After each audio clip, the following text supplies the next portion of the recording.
Let's talk about the Ark of the Covenant, the mercy seat, and why did they sprinkle the mercy seat with blood back in the Old Testament? So we're going to talk about those things in this video, and so let's dive into it. In Romans 3:23, Paul tells us the bad news that applies to every single one of us. He says, "For all have sinned and fall short of the glory of God." And then he goes on, and in verse 24, he says, "Being justified freely by his grace through the redemption that is in Christ Jesus." And so I want to focus on how we are been justified. We are not paying a price. We are justified freely. It is for by grace you have been saved through faith, and that not of yourselves. It is the gift of God. It is a gift. It is a free gift. It cost a lot. It's just not you and I who paid the price. It cost him everything, but we have been justified freely.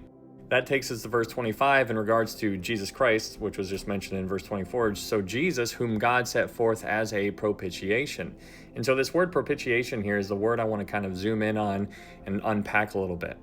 In Hebrews chapter 9, the author of Hebrews is talking about some of the things that are inside the tabernacle. And in verse 5, it says, "And above it, the cherubim of glory overshadowing the mercy seat." And so the words mercy seat here is what I want to kind of focus on here, because the word mercy seat in Greek is the exact same word that we saw for propitiation back in Romans.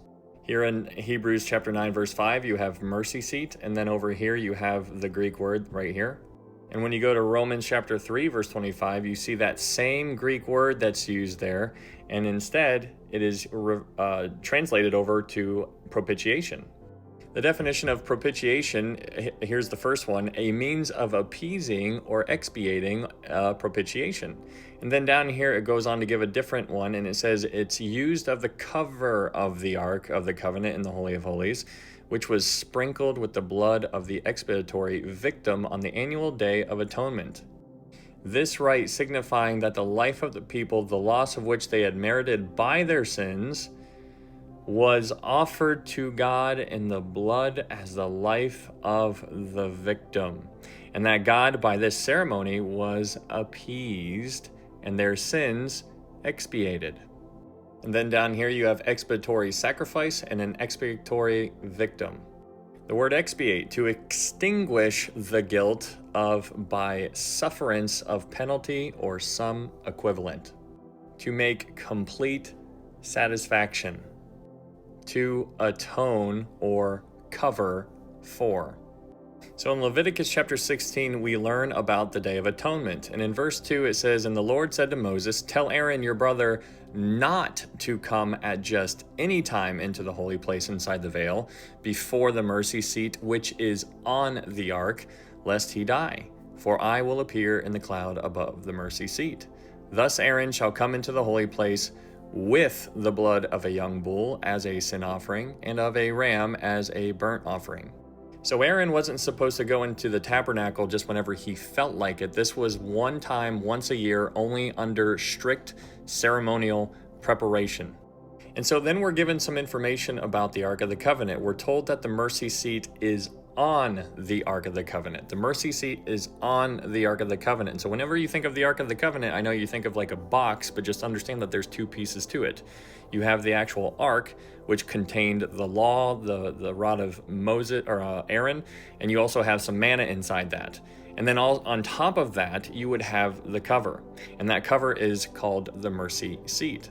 And then in Leviticus 16:14, there's more instructions here, and it says, "He shall take some of the blood of the bull and sprinkle it with his finger on the mercy seat on the east side, and before the mercy seat he shall sprinkle some of the blood with his finger 7 times. Then he shall kill the goat of the sin offering, which is for the people, bring its blood inside the veil, do with that blood as he did with the blood of the bull, and sprinkle it on the mercy seat and before the mercy seat." So the blood was to go on the seat and also in front or before the mercy seat. And so the same blood that was used down here was also on the seat and also before the mercy seat. Now the question on the table is, why would he sprinkle the blood before the mercy seat? And this is answered in Ezekiel 43 verse 7, because it says, "And he said to me, Son of man, this is the place of my throne and the place of my of the soles of my feet, where I will dwell in the midst of the children of Israel forever. So it's interesting because we see that his throne, this is the place of my throne, which I would propose to you is the mercy seat. So his mercy seat, and it's also, he's describing that place, the place of the soles of his feet. So when Aaron was to go in and sprinkle blood on the seat, he was also to sprinkle blood before the seat. And the reason why he was supposed to sprinkle blood before the seat is because that is where the place of his soles, the soles of his feet will be. Going back to Hebrews chapter 9, verse 11, it says, "But Christ came as high priest of the good things to come." So instead of Aaron, it is now Christ. Aaron was the high priest in the Old Testament, but now it says Christ came as the high priest of the good things to come, with the greater and more perfect tabernacle, not made with hands, that is, not of this creation. Not with the blood of goats and calves, but with his own blood he entered the most holy place, once for all, having obtained eternal redemption. And so here in verse 12, there is a comparison between the differences of the blood. Back in the Old Testament, there was the blood of goats and calves, or the bulls. And here it says that Jesus went into that place not with the blood of goats and calves, but with his own blood. The difference is the blood. Old Testament, there was animal blood. New Testament, there was Jesus's blood. And so also in verse 12, we understand that the high priest back in the Old Testament, they would do this one time once a year, and that would just be a continual thing that they would do until the temple went away. But in contrast to what they did in the Old Testament, Jesus, we're told that Jesus did this once for all. Once for all. So what they were doing repetitively, Jesus did once for all. This is why when he said it is finished, he meant it.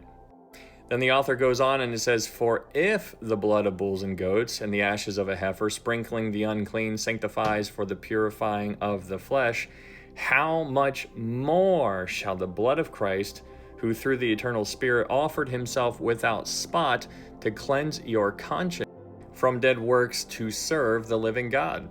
So the things that they did back in the Old Testament, they were temporary. They were temporary. They were temporary. That's why the author of Hebrews, which I think was Paul, was basically trying to get the Jewish people that he's writing to understand that. He keeps talking about angels. Yeah, angels are cool, but Jesus is better. He's like, yeah, hey, Moses, they love Moses. They're like, yeah, Moses is cool. Moses brought us the law, but Jesus is better.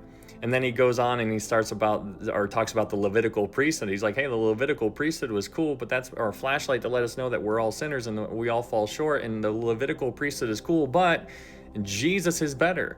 And so he's drawing a comparison between the blood of goats and calves here, and then he compares it to his own blood, and that is the difference there. The difference is the blood. And so if the Old Testament offerings that they did back then did all of it, all the things that it did, it atoned, meaning it covered the sins of the people, then how much more shall the blood of Christ do so much more things? And so the blood in the Old Testament of animals' blood, it covered the people, but it wasn't enough to cleanse them. And so Jesus's blood covers and cleanses us from all sin. And it's an absolute beautiful picture here that we are given here in these passages that we just looked up.